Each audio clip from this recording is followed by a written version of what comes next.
Hey friend, tonight we're leaving behind the familiar, beyond the hum of streetlights, past the hush of the moonlit sky, even farther than the last whisper of Saturn's rings. We're going home, but not in the way you might expect. We're setting out on a quiet voyage through the Milky Way, the galaxy that raised us, holds us, and cradles us like stardust in a spiral. Not to explore, not to map, but just to drift, to float softly through the arms of light and silence that surround our little blue world. What is the Milky Way, really? Where do we live within it? And how does it feel to let go of time and simply wander through the dark? Before we begin this slow cosmic journey, feel free to tap that like button, but only if this quiet little corner of the universe feels like a place you'd like to visit again. And in the comments, tell me, what time is it where you are? And what corner of this spinning world are you listening from tonight? Also let me know, would you prefer gentle rain, peaceful ambient sounds, or should we just keep the crackle of the fire? I want this space to feel just right for you. Now's the time to settle in. Dim the lights. Maybe turn on a fan for that soft, steady hum. Pull the blankets up just right. Let your breath slow, your thoughts soften, and your body begin to float. And with that, let's begin. You're lying on Earth, this little blue marble, wrapped in atmosphere and oceans. But when we zoom out, far, far out, we find that we're nestled inside something much bigger. The Milky Way galaxy. Picture a flat, spiraling disk of stars, gas, and dark matter, more than 100,000 light-years across. That's where we live. Not in the center, not on the edge, but tucked quietly in one of its spiral arms, the Orion Arm, a modest little corner of a sprawling celestial swirl. If the galaxy were a city, Earth would be a cozy apartment in the suburbs. Not much noise, not too much light, just enough to see your neighbors and wonder what their lives are like. Out here, things move slowly. Stars drift. Light takes years to go from one point to another. Everything is patient. And yet, even from our quiet spot, we are part of a grand dance.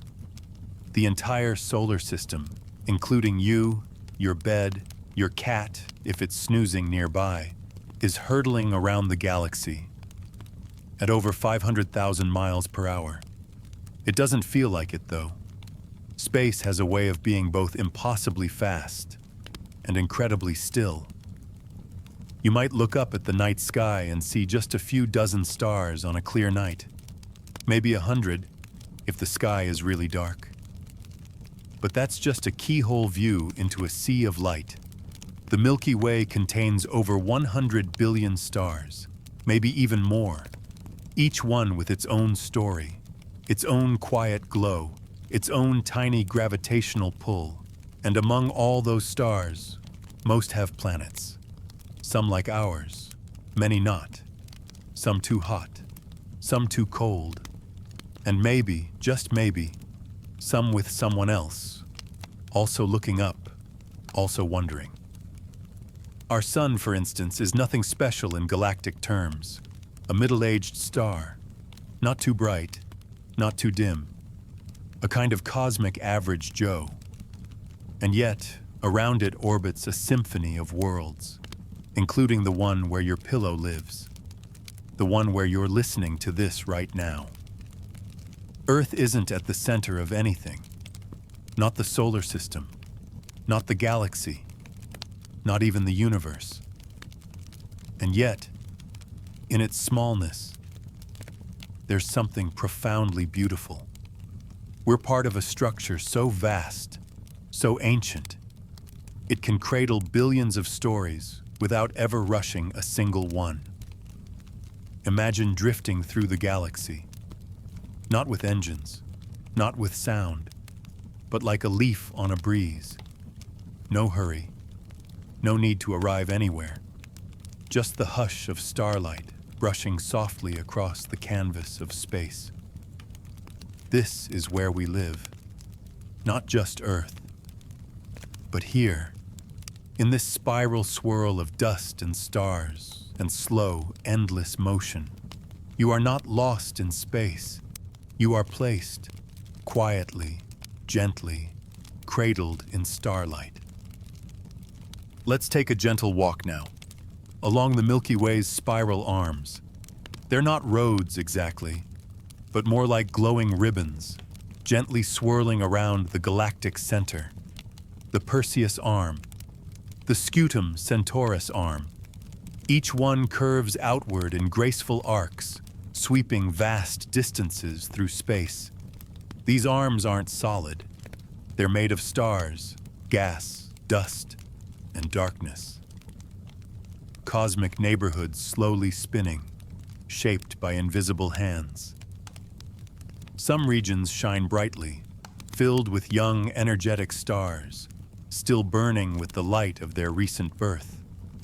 Others are dimmer, cooler, more subdued, like old suburbs where the lights have been turned down low. And in between those bright arms lie dark lanes, clouds of interstellar dust that look like smudges across the night sky. These aren't empty, they're just quiet, hidden, like a curtain drawn over a nursery before dawn. Imagine floating. No up, no down. Just you, surrounded by a quiet sea of stars, some of them young and blue, flickering like candlelight in a gust. Others older, redder, glowing with the heavy calm of age. Some are alone. Some travel in clusters. Families of light, gently pulled along by gravity. There's no wind, no noise, just the distant shimmer of light on the move. Sometimes, drifting along, we pass a nebula, a place where stars are born. These nebulae are breathtaking, swirling clouds of gas and dust, lit from within by newborn suns. They look like watercolors caught mid-swirl, pinks, blues, violets, and they're enormous, so vast that light takes years to cross them. Yet here, in this imagined voyage, they pass by like delicate ink blots in the cosmos. Pause with me and watch one of those clouds breathe. Not literally, of course, but it pulses in its own way. As gravity pulls matter inward, pressure builds, heat builds, and then a spark. A new star ignites, and for the first time, its light begins a journey that may take thousands, even millions of years to reach a pair of eyes. Light in, light out. All around us, the spiral arms shift and stretch. They don't spin like a wheel.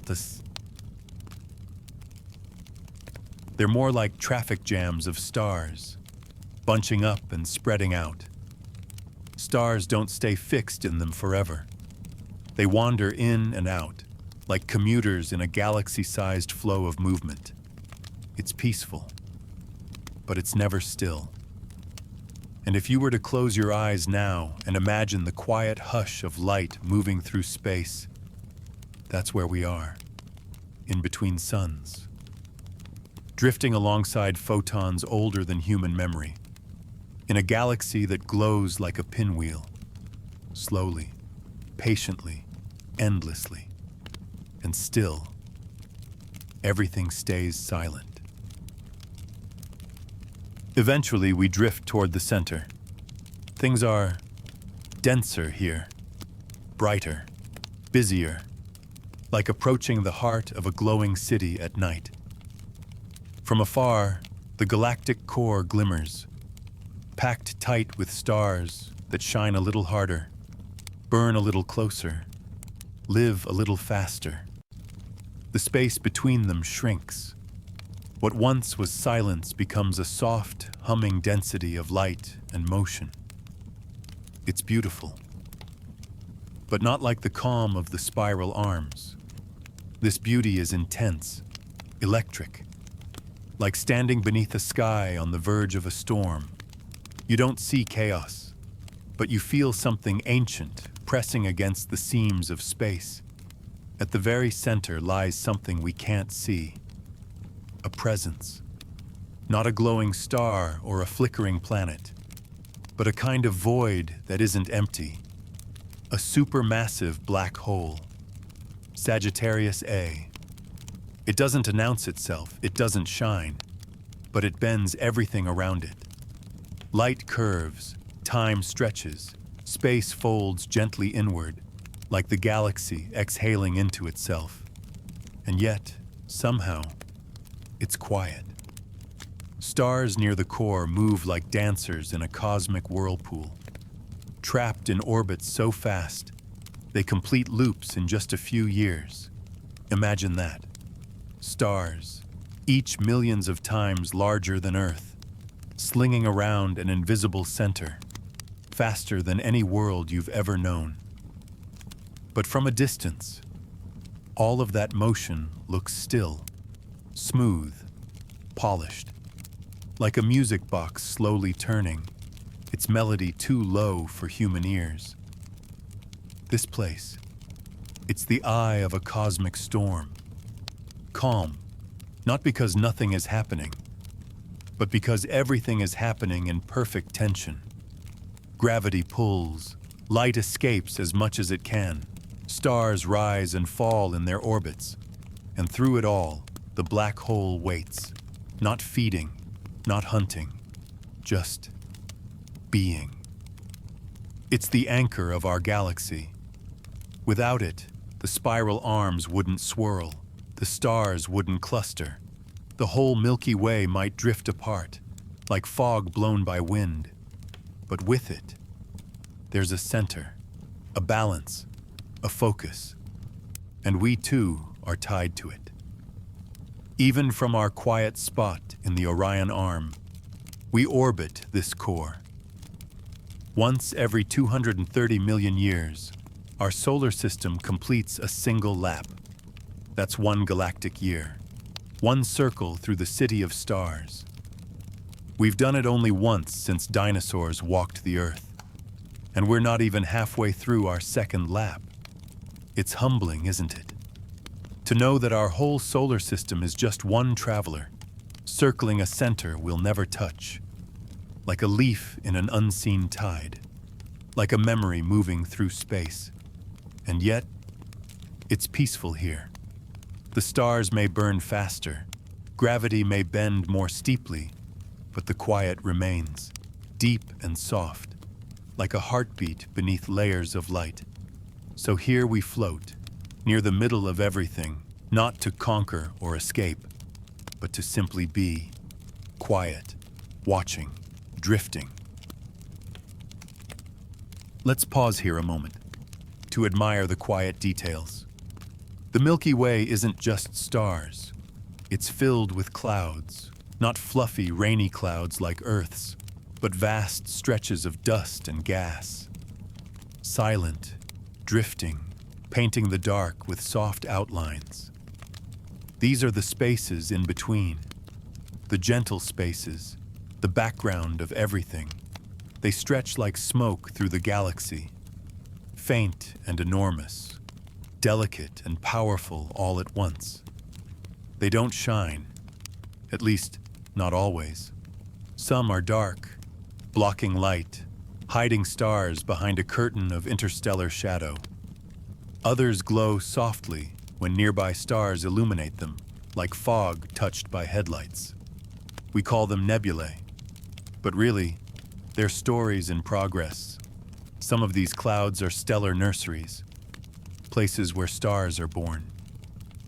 Gravity, slow and quiet, begins to pull particles together. The gas thickens, condenses. At first, there's nothing but drifting potential. Then pressure builds, heat stirs, and eventually, a a spark. A newborn star flickers into existence. It's not sudden, not loud. Imagine lighting a candle in slow motion, in a room where time flows like honey. That's how a star begins, and around it, new planets may form, little disks of dust gathering together, pebbles sticking, clumps forming, orbits arranging. It's messy, it's ancient. It's how Earth began. Not with fire and fury, but with silence and dust. And when stars die, they don't vanish. Not really. Some collapse gently into white dwarfs, faint, slowly cooling embers of their former selves.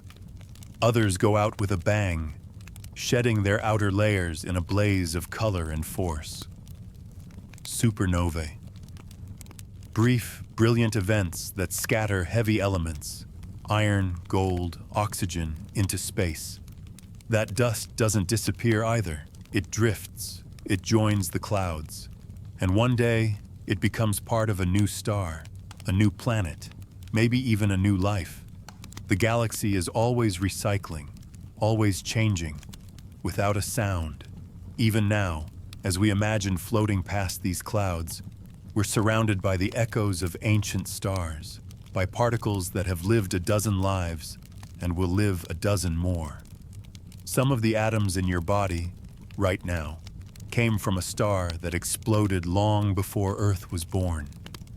You're not just made of stardust. You're part of the story. One breath in a cycle of light and dark, of beginnings and endings and everything in between.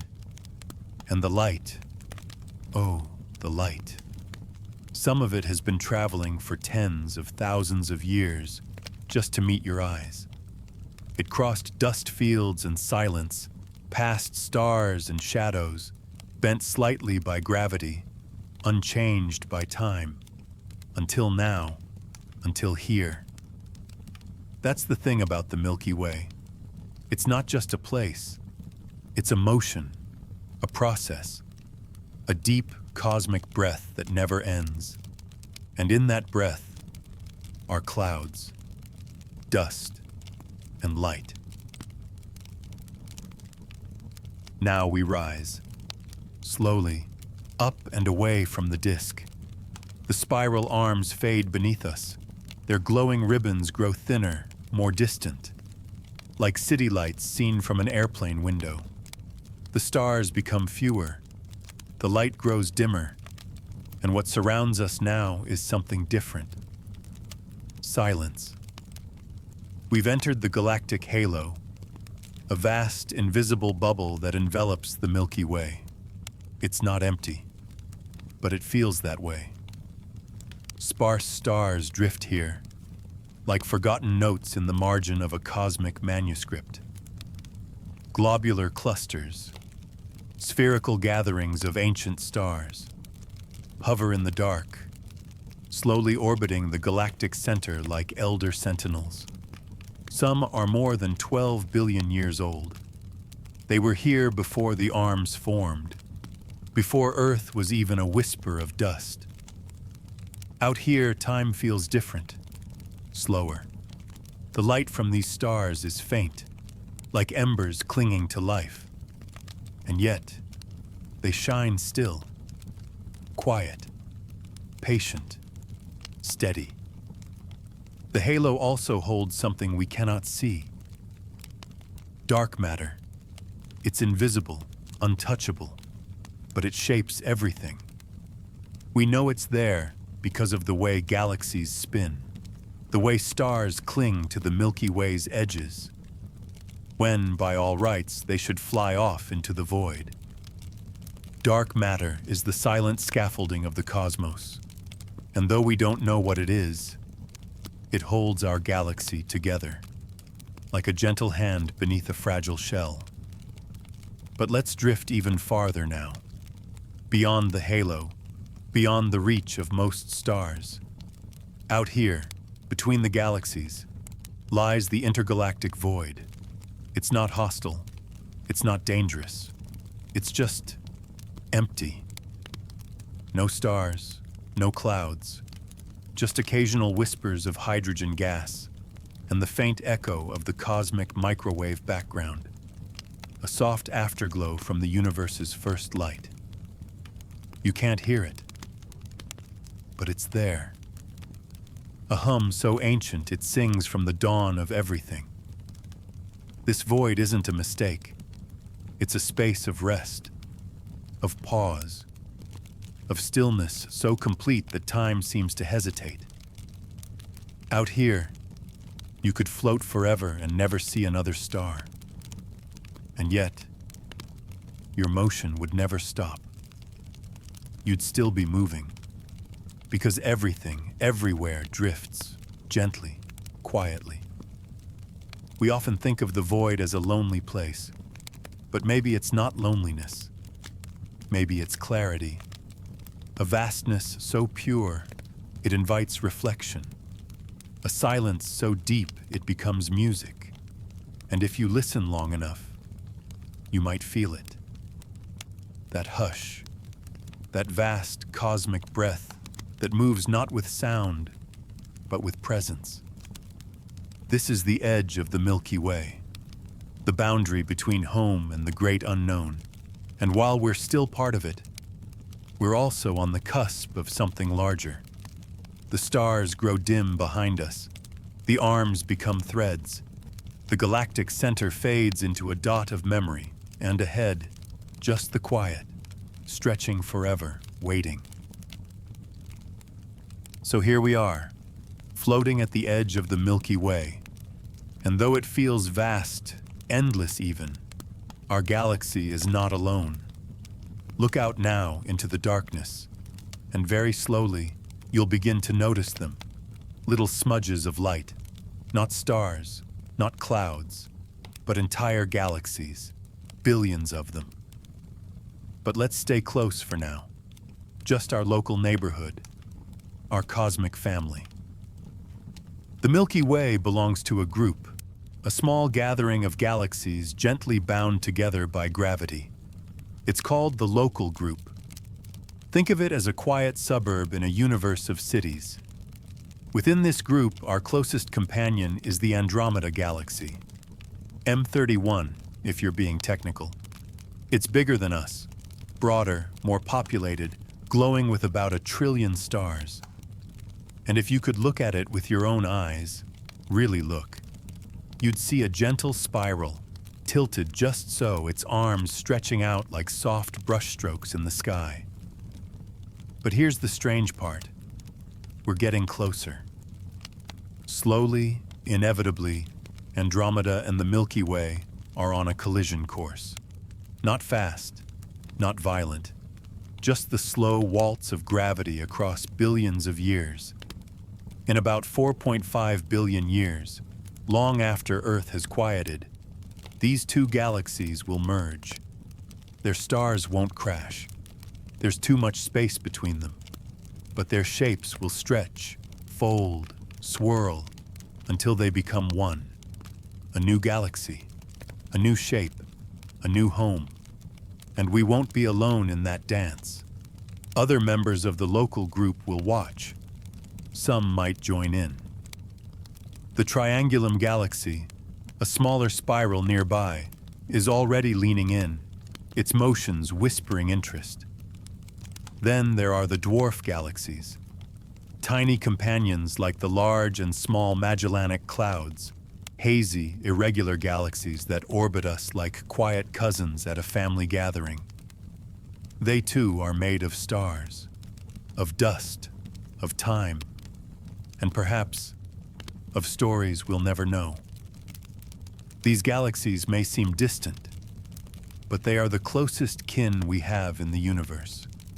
And when you look up on a very clear night, away from the city, with no moon, you might just catch a faint blur of Andromeda with your naked eye. It's the farthest thing your eyes will ever see without help. 2.5 million light years away. The light you're seeing left before humans ever wrote a single word. And there it is now, still arriving, still whispering hello. So even here, in the cosmic outskirts, we are not alone. We're part of a gathering, a cluster of light and motion and quiet gravitational bonds. It's comforting in a way, because even galaxies have families. It's time to come home now. We've drifted far, through spiral arms, across glowing clouds, past ancient stars and the quiet edges of the galaxy. We've felt the breath of nebulae, the stillness of dark matter, and the slow heartbeat of the galactic core. But now, let's return. Slowly, gently, we begin our descent. The spiral arms grow brighter again. Stars gather. Familiar clusters twinkle like long-lost friends waving from afar. We pass them one by one until the Orion arm returns, our little corner of the Milky Way, like slipping back into your own bed after a long trip. And there it is, the sun. Just one star among billions, but to us, it's everything. Warm, steady, familiar. Its light carries the glow of morning, of comfort, of continuity. It's not the biggest, not the brightest, but it's ours. Orbiting it, a scatter of planets. Jupiter, Saturn, Neptune, all swirling in their majestic rhythm. And then, closer now, Earth. A speck from this distance. Fragile, blue, quiet. But as we approach, details emerge. Clouds swirl over oceans. Mountains rise in silent dignity. Forests breathe beneath star-kissed skies. Cities glow softly in the night, like constellations drawn across continents. And somewhere in one of those glows is you. Lying still, listening, breathing. It's easy to forget sometimes just how extraordinary it is to be here, on this rock, orbiting this star, in this galaxy, but you are part of it, not just watching the universe, but within it, made of it.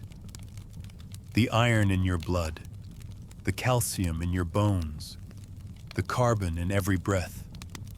These were born in stars, forged in supernovae, spread across space like seeds, and now they make up you.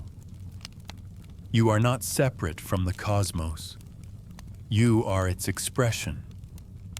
A quiet thought drifting across the void, a fleeting reflection of starlight, a heartbeat that echoes in the silence.